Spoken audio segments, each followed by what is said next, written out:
My wife cheated with her boss, got pregnant, then demanded I raise his child. I didn't let her win. I should have known something was off the moment she walked in that evening. The air in the house felt colder, almost unfamiliar. She smiled, but it didn't reach her eyes. Her hands trembled slightly as she placed a small envelope on the dining table.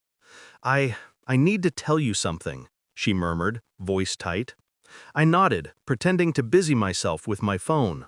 A faint pulse of dread began to thrum in my chest. She didn't meet my eyes. She rarely did anymore. It's about the baby, she whispered. I froze. A baby? My heartbeat stuttered. What about it? I asked carefully. Her gaze flicked up, and I saw it. Guilt, shame, and something else. Something I wasn't prepared for. It's not yours, she said, her voice breaking. It's his, the boss. The room seemed to tilt. The floor beneath me blurred. I had known suspicion, had felt the tiny phrase in our marriage. But this was devastation incarnate. I put my hands in my lap and stared at her, calmly, detached. But inside, a storm was brewing, cold, methodical, controlled. I would not scream, I would not cry. I would wait, I would observe. Her confession unleashed years of silent suspicion.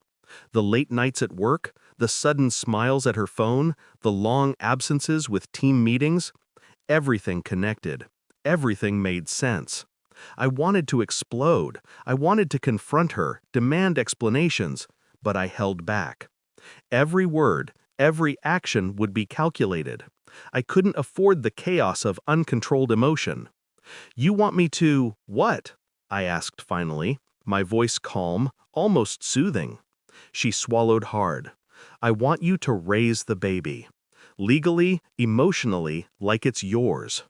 The air grew heavy. My mind raced, but I forced myself to sit back, to think, to plan.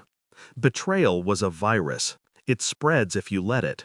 I would not let it spread further.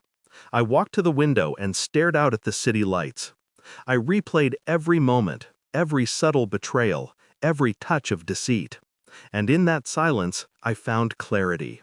I would uncover the truth, not through confrontation, but through strategy.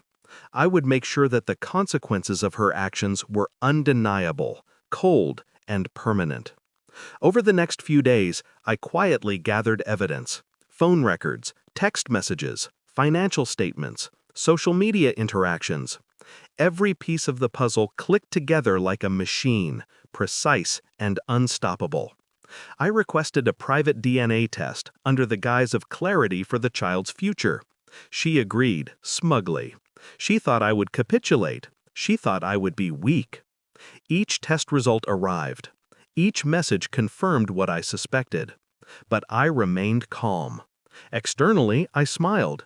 Internally, I was a volcano of precision and resolve. I began to plan the reveal. Not a shouting match, not a public scandal. Something subtler, something psychologically devastating. I wanted her to see the weight of her decisions reflected back at her. And so, I waited. Every move she made, I noted. Every attempt to manipulate, to charm, to sway me, I catalogued. She believed she was in control. That would be her first mistake. The DNA test results came in. I held the envelope in my hand for hours, letting the tension build. Then, in the quiet of the living room, I handed it to her. I thought you should see this, I said softly. She glanced at it, then froze. The color drained from her face. She read, reread, and looked at me wide-eyed.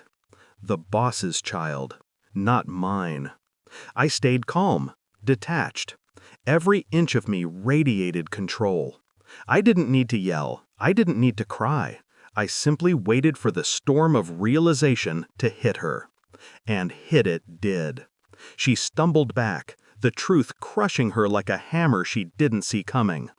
All the lies, all the manipulation, all the confidence she had carried, it was gone. I let her silence fill the room. It was enough. Then came my move. subtle, psychological, precise. I drafted a legal notice. She would raise the child, but I would have full access. She wanted me to adopt? Fine, I would control the terms. Every detail of the child's life would pass through my scrutiny. I handed her the papers. Sign, or face the consequences, I said, calm, ice in my veins. She looked at me, horror-stricken. You can't, I cut her off. Watch me. You thought this was your game, but the rules changed the moment you betrayed me. She realized then that control was no longer hers, that the power she wielded through secrecy and manipulation had evaporated. I didn't raise my voice, I didn't threaten, I simply became the cold executor of justice she never anticipated. Her tears were silent, her shame was quiet, but the psychological weight, oh, it was immense. Every smile she had faked, every flirtation, every secret, exposed, catalogued, and irrevocable. Weeks passed. I maintained my calm. The child was cared for, but the boundaries were clear. I had regained control, not through emotion, but through intellect. I walked past her one evening and saw the collapse of her bravado. The boss? Irrelevant. The power she thought she had? Gone. I felt no satisfaction in cruelty, only clarity, only understanding that betrayal, once discovered, leaves the betrayer powerless. I moved forward with my life, detached, cold, free. And I knew, in that quiet clarity, I had won, not through anger, not through revenge, but through strategy. Some wounds heal slowly, some lessons never fade, and some betrayals, when met with calm and precision, leave no room for redemption. The envelope of truth had been delivered, and with it, my liberation.